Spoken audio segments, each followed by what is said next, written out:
And I thought it was worrying, the Fourth Circuit's decision that they reinforced this notion that the president can detain Americans if he suspects that they're an enemy combatant, or if he has secret information that he's not willing to share with anybody, and bang him up and throw away the key. And, the judges explicitly made clear in that. There's a couple of paragraphs where they make clear that they're not just referring to U.S. residents. They are referring also to the president's ability to do this to American citizens. They explicitly make that clear. Yeah. Just in case anybody thought they were off the hook. Yeah, that's nice. Well, and that is the law of the land. The Military Commissions Act of 2006 gives the president the authority to kidnap American citizens and turn them over to the military. Yeah. The Constitution says that they can do that when there's a rebellion, an attempt from within to overthrow the government, or if we get invaded, like back when you guys tried in 1812 to 14 to occupy our land again, you bastards. Yeah, I'm afraid that one slipped my mind there, Scott, but... Yeah, that was the last time anybody invaded America. Thanks, but... Right. So, yeah, I mean, that's the thing about it is this Military Commissions Act is blatantly unconstitutional. It's unfortunate, I think, that the Constitution even provides that they should ever be able to repeal the writ of habeas corpus. They are still breaking the law, as far as I can see, because the circumstances are not as they're required for the suspension of it. So... Yeah. Well, and actually, they haven't really suspended habeas corpus, right? They say, well, you still get one shot, even in the Military Commissions Act. If you're an American, you still get one shot to say, no, Judge, I'm not an enemy combatant. But if he says, well, they seem to have evidence indicating you are, then off to the military tribunal you go. If you're lucky, you'll even get a military tribunal. Right. Yeah. Well, there's a bit too much bending and sidestepping of laws going on, but, I mean, presumably this isn't the last of the Al-Mari case, and my hope is that this will end up going to the Supreme Court, and that they would make the right decision about it. But I don't know whether that's the case, and also these things move so incredibly slowly that it's quite worrying, really. And I mean, for this man sitting there, who's like I was saying, it's getting on for 7 years now, no charge. What's happening? What's the story here? Well, and by the way, he's sitting in solitary in a cell block on his own. That's too much. Yeah, the Padilla treatment, the no-touch torture, sensory deprivation. The total sensory deprivation. I mean, that's horrific. When I first read about that it's not even, it's not even like Guantanamo where, unless they've specifically put you in solitary, which of course, there's a lot of that goes on, but there are a lot of the people, they're not living communally. They're living in isolation in blocks, but they can shout to each other. They can make some attempt at communicating, and here's Al-Mari just sitting in a whole prison block on his own. Now, as far as his case, do you know whether, I mean, from all I've seen, and I haven't, really investigated Al-Mari's case in depth, but from all I've seen, they basically have nothing but a bogus conspiracy theory about this kid, and they don't really have any evidence that he did anything for anybody. Well, not that I know of. I mean, because when he was first seized, they were looking at credit card fraud and some kind of stuff that was nothing to do with terrorism. And then suddenly it was triggered in 2003 when he was declared an enemy combatant. Now, I don't know the ins and outs of this case, but from everything that I've been able to see from other cases where plots start appearing, I would very strongly suspect that it's connected to what was happening somewhere else with somebody else. And, I'm not saying that in this case one of these routes could lead back to Khalid Sheikh Mohammed or Abu Zubaydah while they're out being tied up in little boxes and waterboarded out in Thailand. But, that's what's happened in a lot of cases. And from those detailed studies that I did of the Guantanamo stories, there were so many allegations that were coming up against the case. Where did that one come from?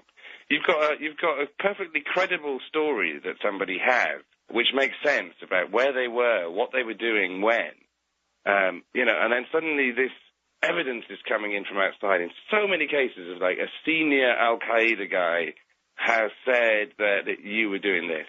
And, and they don't name them. They were only once slipped on that point and named one of the 14 high-value detainees who was in the CIA prison at the time. Yeah, there's too much of that going on, and that's I find that genuinely disturbing, that you can't really see where these webs went. And given how unreliable I think so much of this evidence is, to be confronted by an administration that says, look, all of this is so secret, nobody's allowed to have a look at any of it is really not adequate whatsoever. Well, you know, when I talked with Candace Gorman, she represents 2 of the Guantanamo detainees, and she said that, I forget, actually may not have been one of her clients, it may have been one of the other guys, but she knew about it from looking into it, that they had held 3 different tribunals in a row in order to get one to say, yeah, this guy's an enemy combatant, because even the kangaroo court down there was saying, this is no evidence at all, we ought to let this guy go, or maybe not let him go, but we will not identify him as this or that particular made-up word under the so-called law and whatever. And so they just did it again and again, and finally they got 3 brand spanking new officers who weren't involved in either of the first 2 so-called trial hearing things, and finally the officers said, oh yeah, this guy, of course he's an enemy combatant, and they said, see, that's what we thought. Yeah, it was one of Candace's clients. It's Abdul Hamid Al-Ghizawi. He's a Libyan who was running a shop and was married to an Afghan woman, and that's exactly what happened. And his first tribunal, it was Stephen Abraham, who's the guy who produced that extraordinary statement last year. He worked on the tribunals for almost the whole of the period that they were taking place to ascertain whether 558 prisoners had been correctly designated as enemy combatants, and all but 38, they declared that they were right. And his was the case where all these guys went, he wasn't the only one, the whole tribunal went, you know, this is lame, what have you got here? You know, he's Libyan, therefore he's a terrorist. He was in Afghanistan, therefore he's a terrorist. They had no evidence. They had nothing, you know, and that was the case. They didn't like that, so they checked him off and kept going until they got the right answer, and they did that on numerous occasions. If that doesn't undermine the whole system, then, you know, I don't really know where we're going. And I mean, to make a comparison between the tribunals, which, you know, relied upon secret evidence that was withheld from the prisoners, and to compare those to the military commission, so the trials that are, you know, about to splutter into life on Monday with Salim Hamdan. The same things apply there, you know, the same withholding of evidence and the same dubious provenance of these stories. Well, so tell me, it seems like there's no hope in the presidency or the Congress, and it's all come down to the courts. There's been 3 decisions, Hamdan, Rasul, and Boumediene, that have struck down various parts of this. But I guess the Boumediene case that said that habeas corpus does apply to these guys. It still doesn't change the military commission structure or anything like that. It just says they have one shot to talk to a judge in a black robe and then back to the dungeon they go. Are there any cases coming up before the court or that are still working their way through that are going to attempt to challenge the Military Commissions Act itself, which of course was written as a result of the Rasul case, where they said you can't just make this up, you have to have Congress make it up. So Congress made it up. But now somebody's got to be challenging that too, right? Well, yeah, I don't know, to be honest. I mean, I couldn't quite understand it, and I'm going to have to try and do a bit more research, you know. And as you know, I'm a writer rather than a lawyer, but I've had to study quite a lot of law to be able to attempt to understand what's been going on with these guys for the last 7 years. You know, it seems like there was a bit of jumping through hoops that was involved, because if the Supreme Court's problem, you know, in Boumediene, the reason that they went out so far as to give constitutional habeas corpus rights to people who, you know, were supposed to have been people who were prisoners of war was because they weren't being treated as prisoners of war. They weren't being treated as criminals. They were being given no option to address whether it was correct that they were held in the first place. They had never been given an adequate review of whether they should have been held. And why was that? Well, that was partly because there were no Battlefield 5 tribunals that were held at the point of capture, which were designed to separate the soldiers from the farmers and had been used in every other previous war that the U.S. has taken place since the Second World War, which was where people would be screened out. And, you know, in Afghanistan they did deliberately not that at all. And the rules came down from on high that every Arab, even the guy that they called half-dead Bob because half his head was missing, everybody had to be sent to Guantanamo. So no screening whatsoever.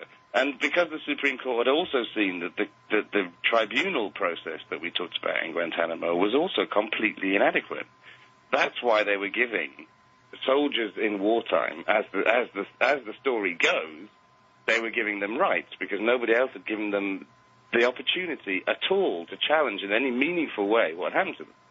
So if that process is fatally flawed, as they were indicating, then how can you put Hamdan and all these other guys up before a military commission, it seems to me, when you're saying that the basis of how they were designated to be able to be put forward for that trial was, was dubious or worse. Yeah. It's the thing that you had the problem with. Because the Military Commissions Act, it requires that they be designated as enemy combatants through a combatant status review tribunal. So I don't get it, really. That's what I don't get, is that some hoops have been jumped through that have said, no, they're allowed to do this, and then they're allowed to challenge it afterwards.